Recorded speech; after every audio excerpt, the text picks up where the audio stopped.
everyone. Hello. Hello.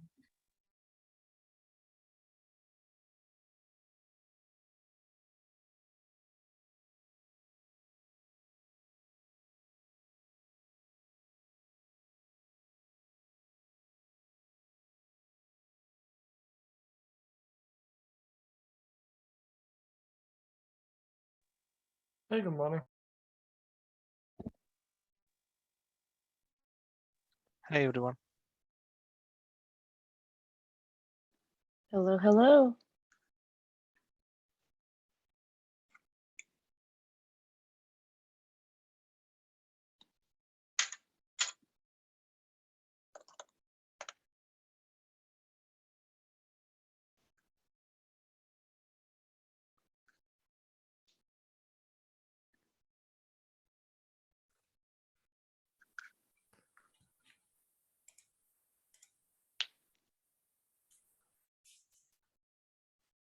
All right, we'll just give it another minute. I know it's still summertime, so I bet a few folks are on vacation.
Okay, it's 3 after the hour, so let's go ahead and get rolling. Amar is on vacation, so we'll go ahead and skip the PTL updates and go straight into release updates from Daljit and Govind. Sure. Let me share my screen.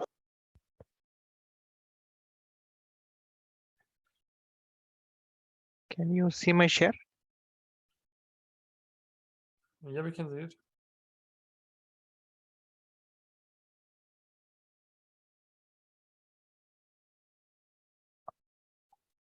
Sorry, Max. You said you can see my share? Yes. Yes, Govind. Okay. Yeah, Yeah. it's visible. Great. Yeah. All right. Yeah. Thanks. Yeah. So to cut a branch for 1.8 release, we have identified 2 blockers as of now.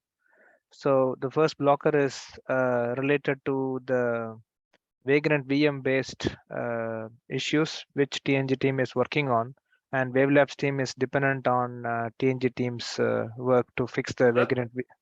That Right. thing is resolved, merged, and done. There's no vagrant. I see. Okay. Sorry. Yeah. The issue is these nodes are from Wednesday, and there happened a lot in the meantime. So Yeah. that is resolved, and it's just the pull request 12.529 that is Okay. now the blocker. Yeah. Sorry, Max. Yeah. So Yogesh, do you have any other dependencies, or you're good to merge this? Yes, we did all the basic sanity, the S1AP traffic test and the 5G test, all good. So I think Nick, if you can approve and merge, all the other approvers have, all the other reviewers have approved. So Nick, if you can have a final look and merge it. Sure. We are I good. think I approved, but I'll review again.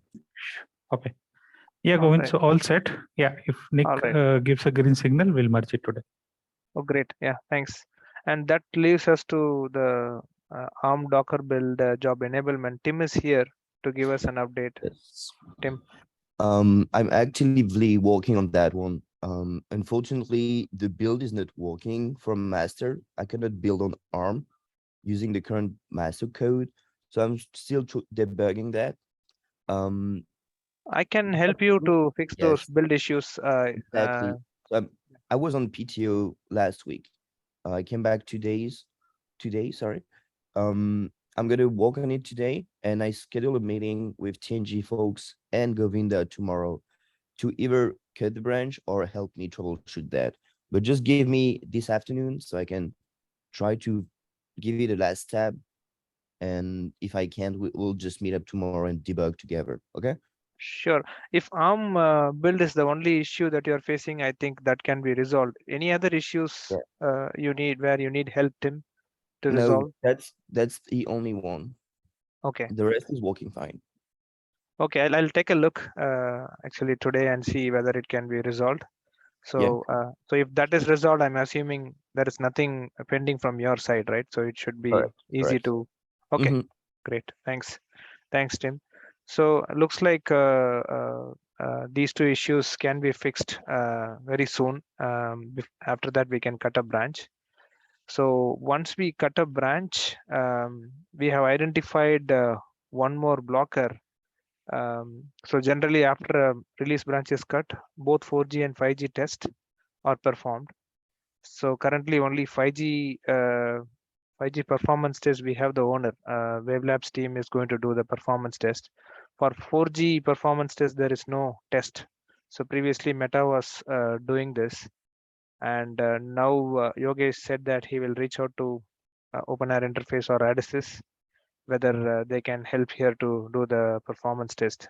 So Yogesh, do you have any update on this? Yeah, a couple of things. So I posted this request in the general channel, and of course I have reached out to OI and other folks. Just let me know if there is anyone who was willing to take it up.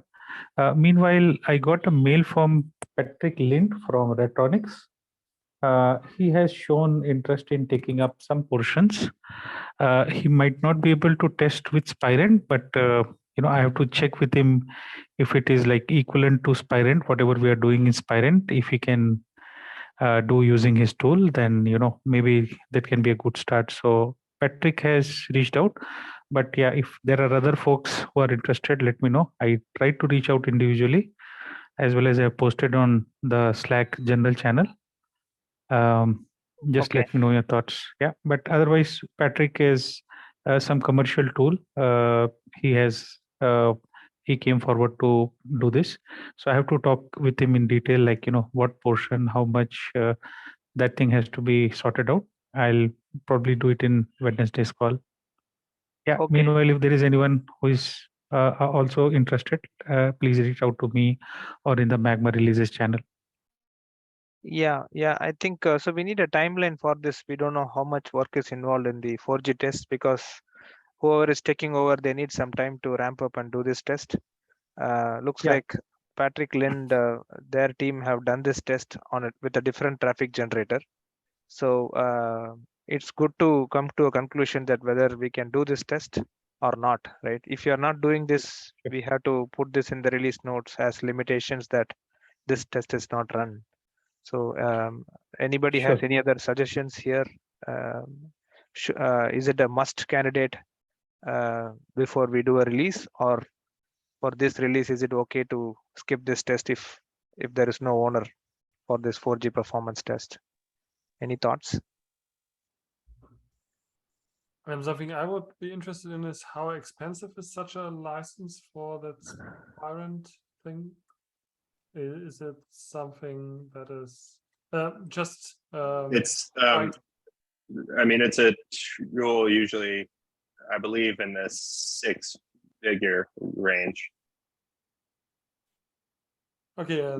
If we're talking about landslide. Okay. Yeah, good to know. Thanks. Okay. I think yeah, Ullas is also here. So Ullas, do you have any comments or suggestions here? How we can perform this 4G performance test before the release? I mean, not really. I mean, unless yeah, someone has a Spirant license that, you know, and then test cases that they can offer. As you guys know, we brought that infra down on the meta side. So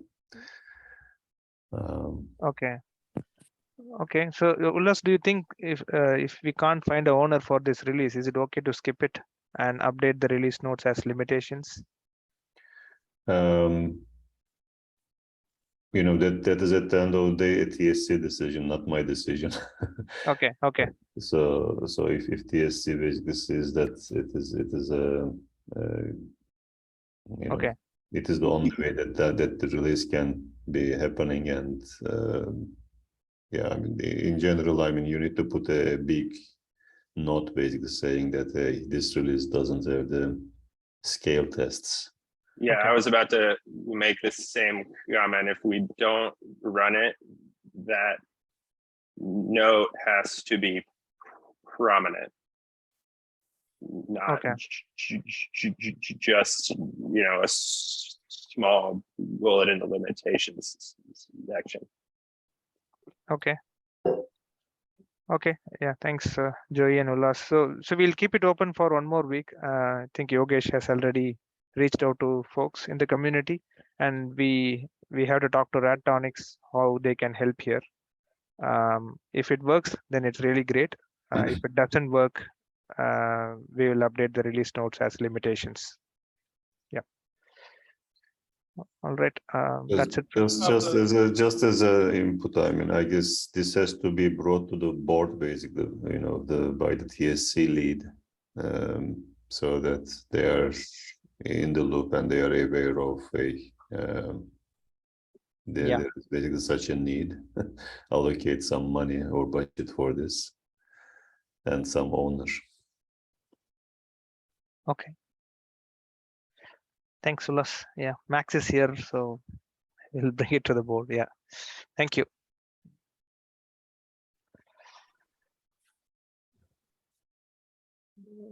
That's it from my side, Kendall. Great, thank you. Okay, we'll move to DevOps updates. Tim, Shubham. Yes. So as we discussed during the release portion, we're actively working on the ARM pipeline. The Docker bit is failing, but I'm actively working on that one. As I said, I was in PTO, so I don't have much update. Maybe Shubham or Niels from TNG or Max can give more update about DevOps, because I'm still catching up. Sebastian, maybe your topic is suited. Here's update for DevOps. Yeah, so it's also something related to what we heard about the release branch. So we are still working on the new pre-burn image. And last week, instead, we merged workaround where we took the old pre-burn image, just updated OVS and repacked it with Packer and published that one. And for the new one, it's actually now looking good. We think we finally found the last problem, and it will probably have a successful run in the CI tomorrow or so. So we hope to publish the new pre-burn image soon too, but after the release branch has been cut off. So the other update for the prod VM, that's probably more your question, yes? You can take it over, or what? Yeah, I mean, another thing we've been working on is having a VM where we install Magma based on the Debian packages and not the make run release of Magma. And we want to do that because we want to test the Python upgrades finally and be able to release to upgrade our Python dependencies to new versions. And we've been making some progress there too, but it's not finished yet. And the traffic server has been upgraded a few weeks ago, and the test VM too. And I think that's it for our VM upgrades.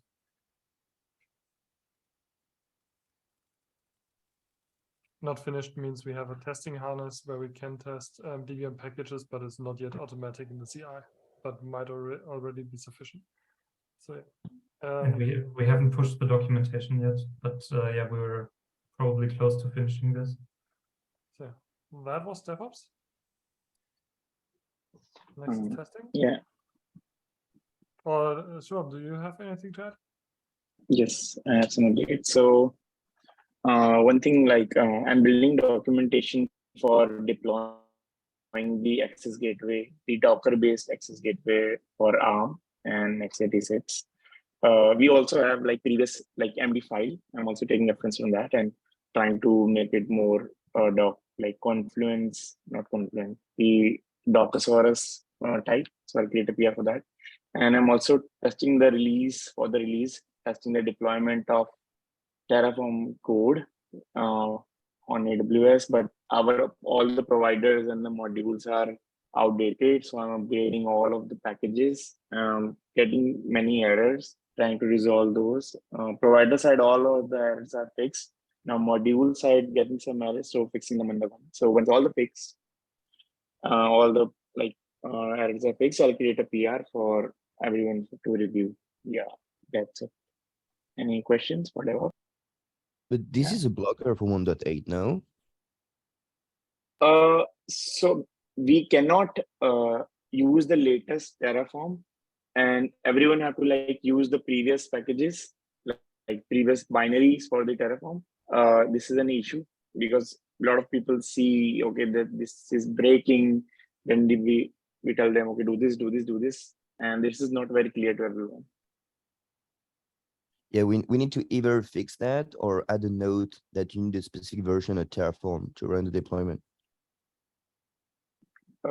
So yes, so we can add those notes, but yeah, we still have to try the latest code because other things are already updated, like Helm charts and AWS instances. So I'm doing that. Yeah, thanks, Shubham. I feel the steps that you are going to put to run Dockerized AGW will be really helpful. So looks like community members, they don't have a proper steps to run the containerized AGW. So your section will really help. Thanks. Yeah, and this Terraform thing is also important because today I was talking to OAI team and they were not even able to deploy using our Terraform code because they were getting so many errors. So we have to fix it so everyone can use it. So that's why. So yeah, I'll raise a PR. Thank you.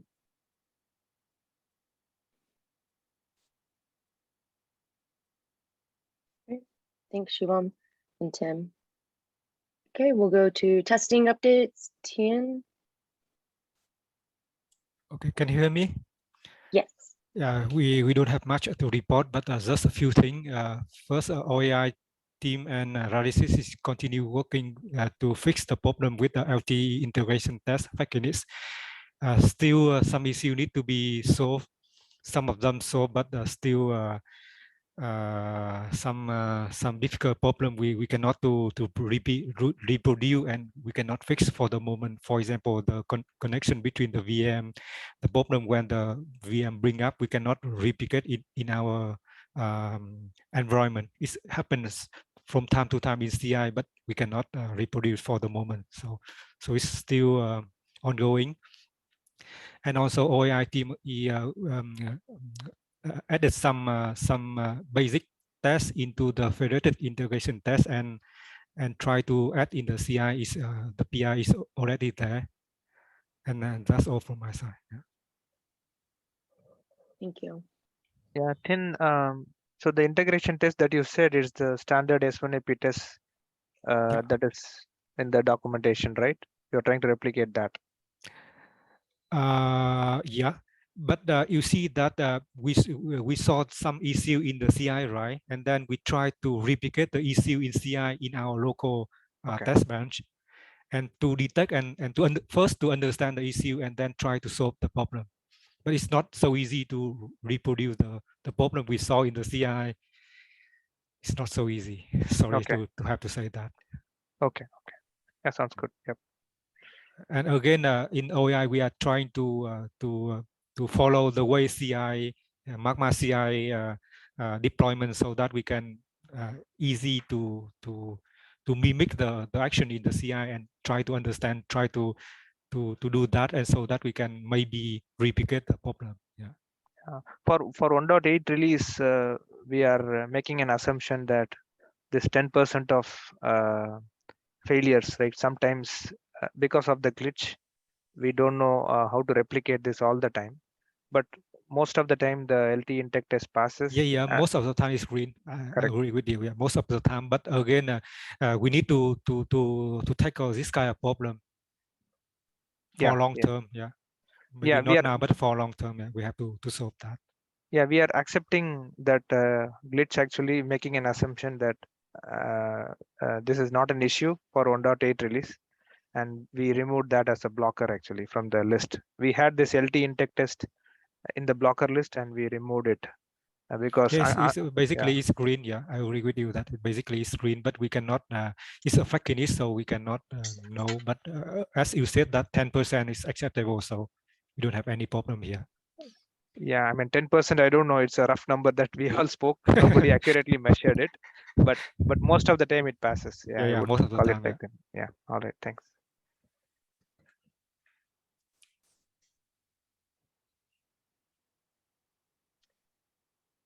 Great. We'll skip outreach updates this week unless Siobhan, there's anything you want to add. Nope. Okay, no worries. I know that Allison is working on a newsletter to be sending out, but she canceled this week's outreach call, but is hoping to have more information on that in the coming weeks. So we will pass it over to Lucas now for a security update. Hello, good morning. So the biggest thing on the agenda for security is a disclosure we got. Let me share a window with the relevant items.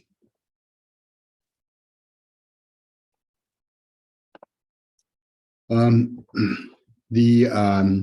an independent security researcher who seems to be not profit motivated but wants attribution reviewed the source code for secrets and found 2 issues that we've logged.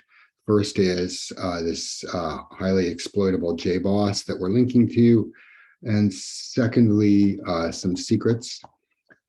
This secrets item is quite trivial, and I don't think we should spend time on it here. Although I need to ask the community for documentation on who would know about this TerraZ file. My question here is, who can tell me what the function of these credentials are and whether their disclosure matters?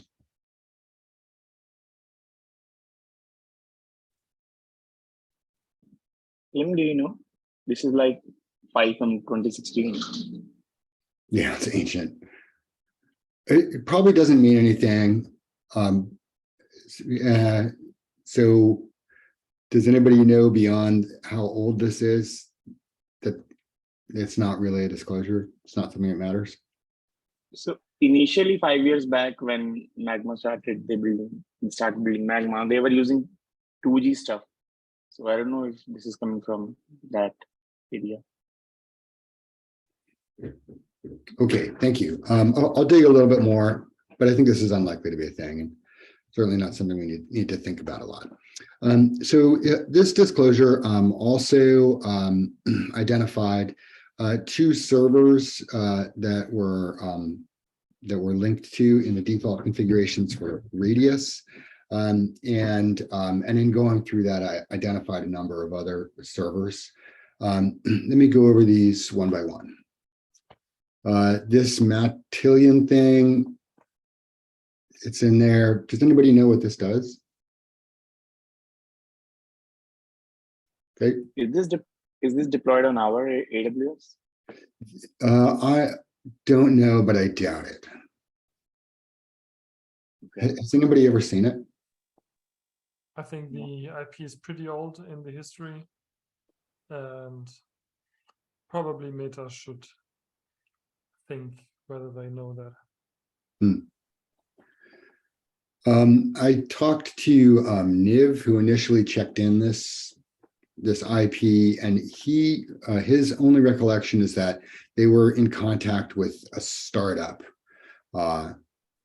and he thought that was maybe related to that. Next,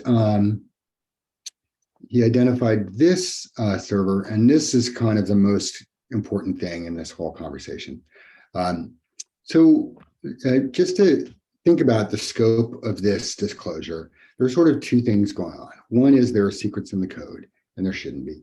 And so I've checked in a PR to fix those. It's quite trivial, although it does need to be merged, needs a approval, but let me come back to that.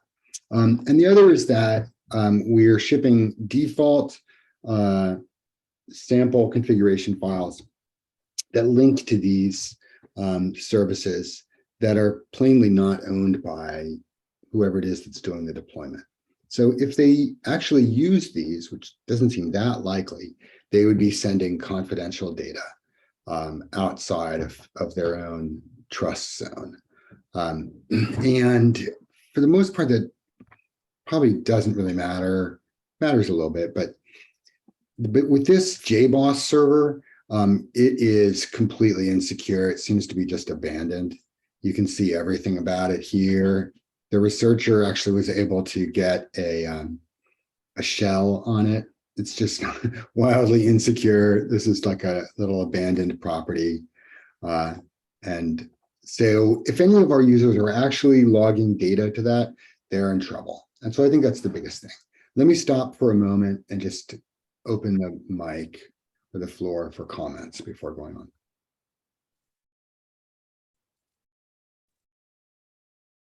Everybody good? Okay, so go ahead, please. Contact the person owning that via JBoss and drop the configuration from our side. Yes. So I haven't been able to find the owner of that. And the next thing I'm going to do is reach out to AWS Abuse to see if they can put us in contact with them. It's definitely on AWS. That's the only thing I really know. But it's not us, right? Does anybody have a reason to think this is us? Nope. Yeah. Yeah. I think in some conversation somewhere in some chat, someone said who now owns that domain, right? Or what that domain became as a product, something like that. Yeah. But yeah, we can take that offline and have a way forward. So I think the most important security risk is that it may be that there are deployers who actually used these sample configuration files. And if so, they would have significant vulnerabilities, like they'd be sending confidential data into this Roach Motel. And we would want to notify them that that's out there. And to do that, we need a venue to notify them. I think the only resource we have for communicating with users is the Magma mailing list. Is everybody agreed on that?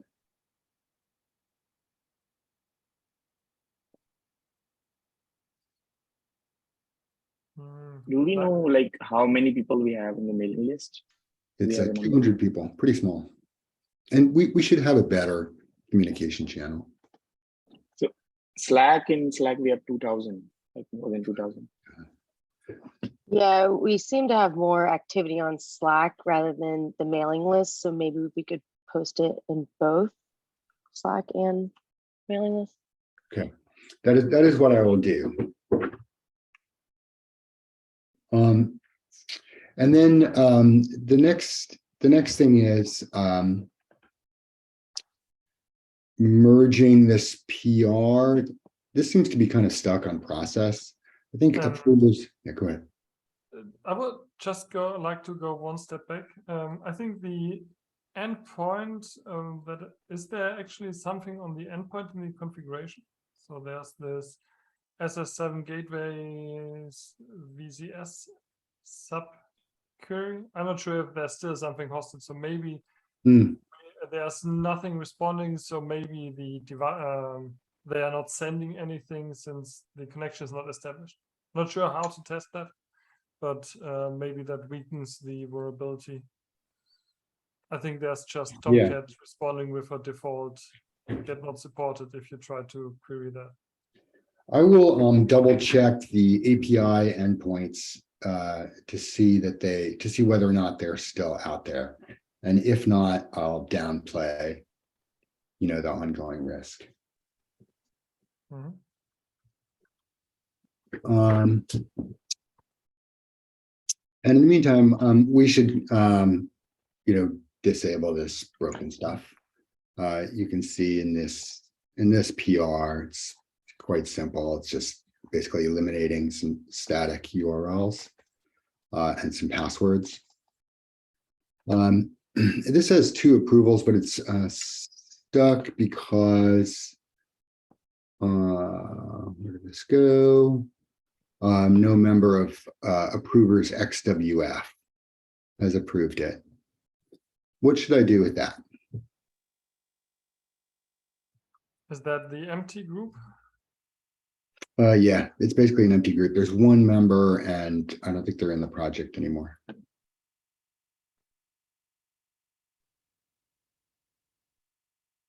I'm not sure what they are owning. Or Yeah, what- is this a group that needs to be deprecated? I mean, if there haven't been any new people join it, I'm just wondering if it's still valid. So should the files be assigned to another group like CWF or FPG, or is it not related? I don't know. We will discuss that. I think for now it's fine to say here it's that is not blocking this pull request. I would ignore that.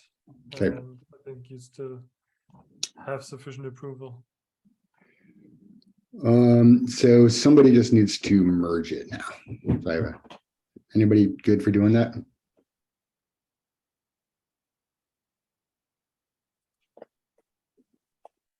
And then the question would be, does it go in 1.8?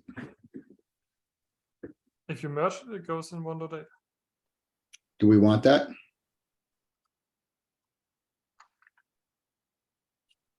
What would be arguments against that? Why is it under debate? It would influence testing. It would need to be tested. But I think the only risk is that a deployer using the default configuration file would have a failure instead of kind of a, instead of logging into this broken JBoss thing. So I think it's clearly better. Sample, not default configuration files. So I would. Oh, thank you. You're right. That's something else. It's not the configurations you start with, but samples is something you are inspired from. So maybe I think that's. Actually, I'm not totally sure that's true. I think that in the code, there's one place where if the variable AAA is not set, this sample gets used. I'm not sure what would be involved in that variable not being set, but that would turn these into defaults rather than samples.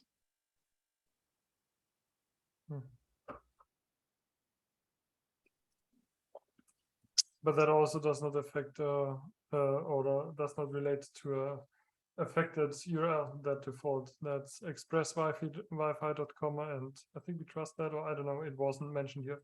Yeah. So maybe that is, I don't know if that's an unsafe default or not. I still think that this we resolve what we need to resolve in TSC level, and other discussion I think can be done in smaller round again. Sounds good. So I think I have everything that I need, especially knowing that this is a candidate for 1.8. We talked about disclosure and how to do that. Max, you and I discussed what's going on with the radius code. I think the TSC should consider disabling this stuff, since it doesn't seem to be actively maintained. Let me just put that out there. It's out of scope for me. The security researcher wants attribution. That's his main motivation. And I'll figure something out, maybe put something on the blog. If anybody has an idea, let me know. One last thing, we are already working on secret cleaning and already investing in it, from a couple of weeks back. And this goes to show the value of that. And we should keep going and identifying old skeletons in the closet. That's it for me. Thanks for this time.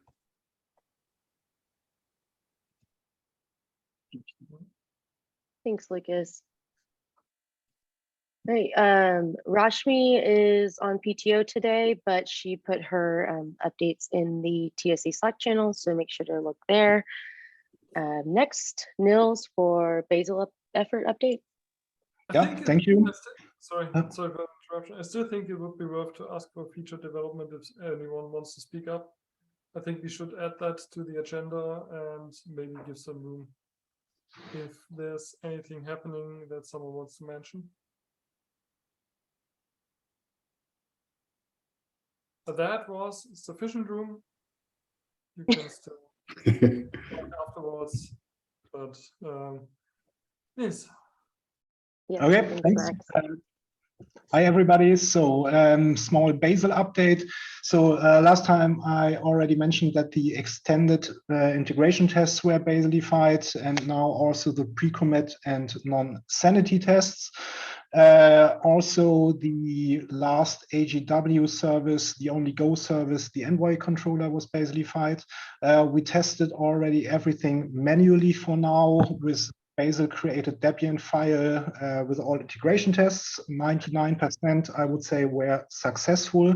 The only tests that are currently still failing are non-sanity tests, and the expectation is that these are very flaky tests that would fail on CI as well, but the non-sanity tests are currently not executed in CI at all.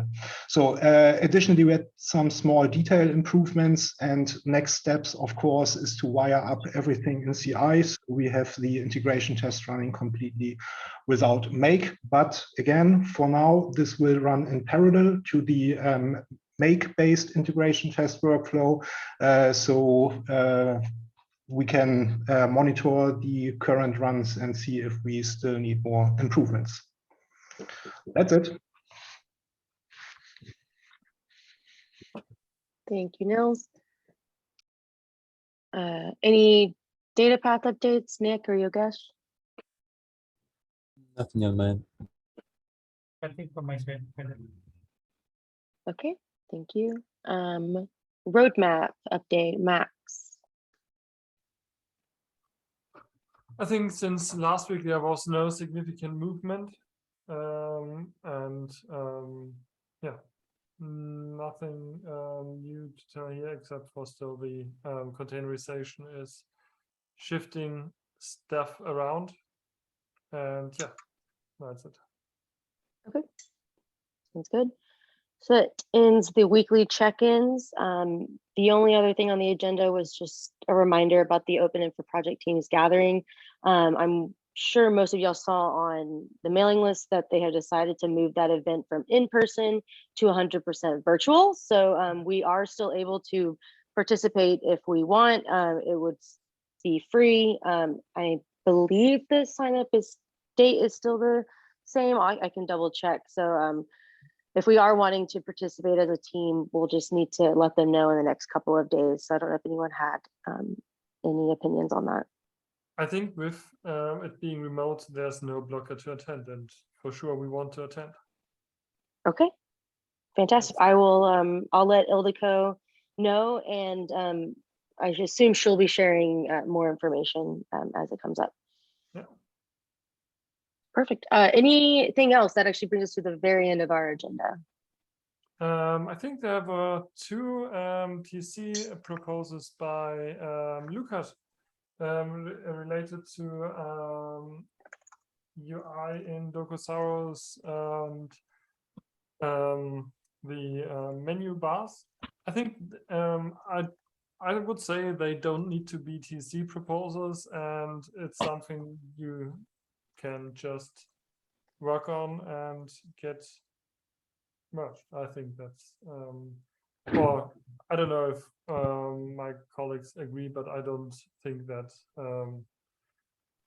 documentation menu bar restyling needs to go through TSC or reordering or restructuring. So, and I think your proposals are good. I'm totally good with going with them. Just wanted to make sure that it represents the will of the community. Yep. So, Sounds good. I will do.